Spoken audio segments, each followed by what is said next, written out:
For my cultural analysis project, I decided to look at the infamous television show Grey's Anatomy. Grey's Anatomy premiered on March 27, 2005, and is still going strong today. I chose Grey's Anatomy for this because it does a great job of pushing the envelope and bringing up problems and putting them in the audience's faces. In this project, I will cover race and gender in Grey's Anatomy. I will cover how they are stereotypically portrayed and also how the show counters them and why this aspect makes the show so innovative. Let's start out with the reason this whole show is possible to begin with. Shonda Rhimes, the creator of the show, is a strong black woman herself who is very outspoken on her beliefs, including gender equality and the ending of racism. Something important to bring up and the beginning of the innovation of the show is how the show was cast. Rhimes used a technique called colorblind casting. All of the characters on the show had only first names and a basic storyline, but no character had a race predetermined. This meant that any character could be any race depending on who had the best audition. Rhimes said this when asked about creating the show. For me, Grey's was about me making a statement. I was making a television show that I wanted to watch, and part of that was putting people of all colors in it so that you saw people like you on television. From the beginning, it was obvious Grey's Anatomy started out with the right intentions. Let's talk about race in Grey's Anatomy. One of the most important aspects to realize about this show is that it defies racism instead of stereotyping it. The show is also not subtle at all about stating that there is a problem. This clip is from an episode where one character thinks she was racist because she picked a white surgeon to help with the surgery instead of a black surgeon, despite her relationship being closer with the black surgeon. The clip I have chosen is an example of how Grey's Anatomy explains that there is a problem. I mean, how did he seem to you? Riggs? Yeah. I don't know, smart, capable, charming. Ugh. I think Bailey was right. Owen wouldn't tell you anything. He just shut me out. I don't know why. And then, I'm afraid I might have been racist. God, I hate this day. Okay, back it up. Oh, good. I can talk to you about this. I am worried I offended Edwards. I need you to tell me. Why me? Because I'm your sister? Yes? Or because I'm your sister? No, this is exactly what I was worried about. Okay. What do you think you did? I don't think I did anything, but I think she thinks I did. Amelia, use your words. Did what? Sided with Wilson over her because she's black, which I didn't do. I think...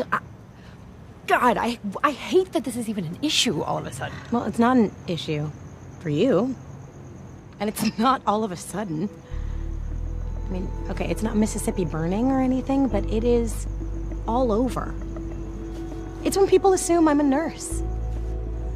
Or when I go to get on an airplane with my first class ticket and they tell me that they're not boarding coach yet.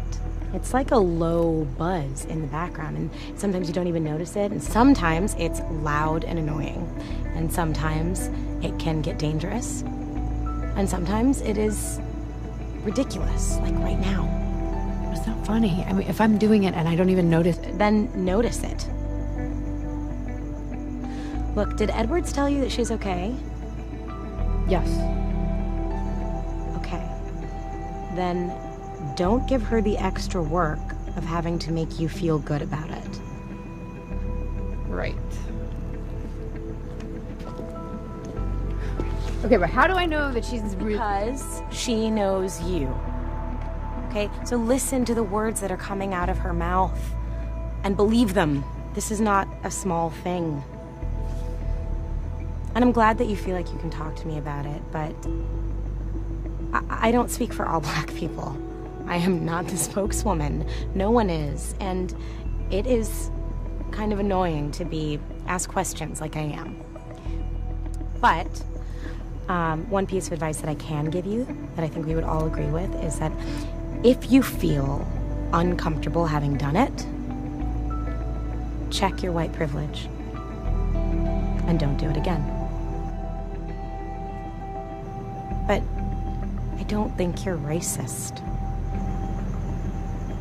You don't think? Girl, get in the car. Another example where Grey's Anatomy flaunts its anger and racism is an episode where a man comes in with a swastika tattooed on his stomach and demands a white surgeon work on him. There are no white surgeons available for him, and this following clip takes place after he had the surgery. Well, your liver had more damage than we saw in the CT, and then we found a perforation in your bowel. But we took care of it all, and you should have a full recovery. Well, not a full recovery. Doctor, but she did this on purpose, right? I don't understand. You have a black partner, right? Yeah. Mary? Yeah. Do you know how she is? Oh, are you two friends? Oh, look, I'm not the devil, okay? I'm just a guy with a belief system. Mary's a nice girl. We saved lives together. That's a good time. Now, if she wanted to marry my brother, I'd have a problem with that, but so would a lot of people. I'm not that much different than most of the people that you know. Well, Dr. Bailey did save your life today. Black woman saved your life at a great personal cost. So maybe next time you're looking at your tattoo and you're thinking how much better all us white guys are than everyone else, think about that. Because between you and me, if I had been alone in that OR, you'd probably be dead right now. And since we're sharing belief systems, I believe if you were dead, the world would be a better place.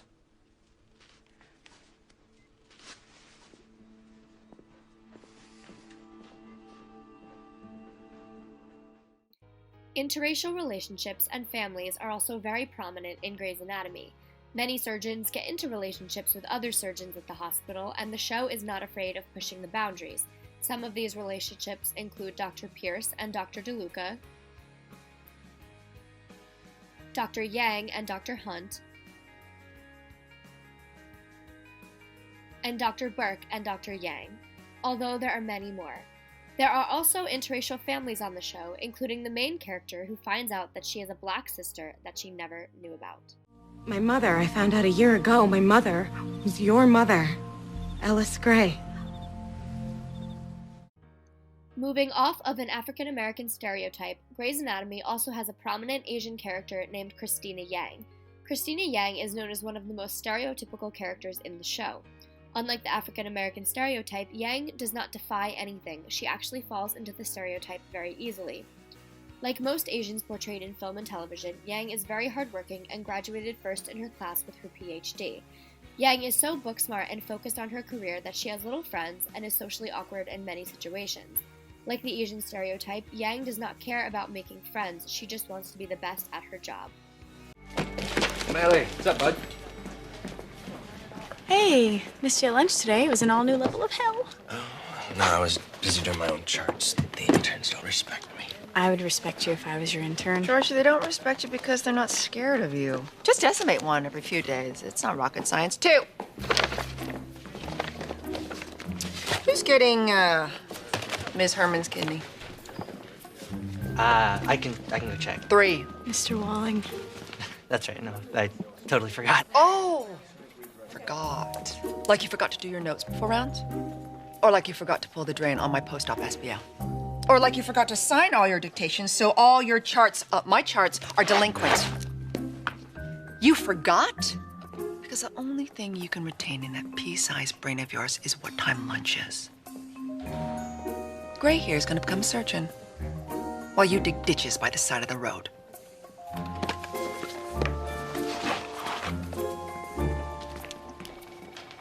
It's brutal, but it's effective. As you can see, she can be very cruel and rude by calling her interns numbers instead of learning their names. Now on to gender in Grey's Anatomy. Gender is portrayed both stereotypically but can also be seen as defying gender inequality. In the first couple seasons of Grey's Anatomy, every high-ranking surgeon was a male except for one woman who was nicknamed the Nazi. The high-ranking males were seen as nice compared to her, and they were all extremely good-looking. The Nazi, on the other hand, is a strong surgeon, but is short and a little heavy, definitely not used for sexual appeal, unlike the men of the show. Okay, Martin, Robinson, Bond, Hawkins. Only 6 women out of 20. Yeah, I hear one of them's a model. Seriously, that's gonna help with the respect thing? You're Christina, right? Patton, Monroe, Krug, Osborne. Here we are. Which resident you signed to? I got Bailey.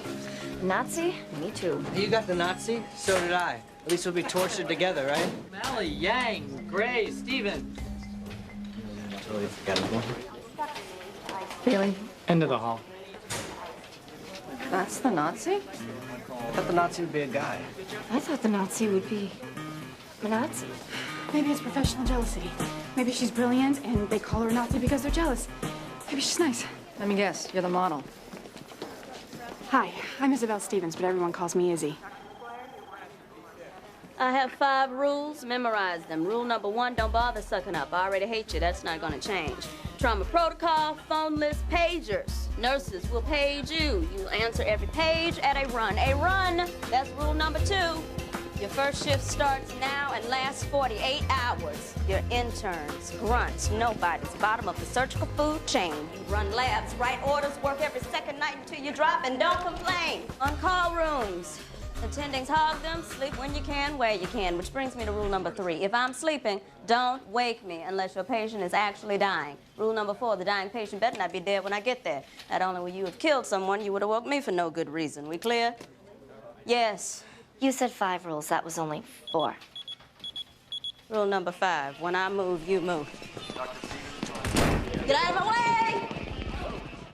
I unfortunately could not find a clip of this, but in one episode, a surgeon named Rose was doing surgery on a brain and started having very shaky hands, so a man, Derek Shepard, came in to save the day. I couldn't help but think that this was a subtle hint at women not being stable enough, and when they break down, a man can come in and help because they are always steady and strong. To defy the gender inequality, look at the uniforms. Every surgeon, man or woman, looks exactly the same because they are in scrubs. This gives a sense of unity over everyone, implying that they are all generally the same. Also, to stem off of this, the women in the show are not always made up and perfect. In most television and film, the women, especially main characters, always have full makeup and expensive clothing on, while in Grey's Anatomy, the women sometimes have to work 20-hour surgeries with their hair tied back and no makeup on. It shows that these women are working hard to support their families, just like men, and they don't have to always look perfect to do a good job.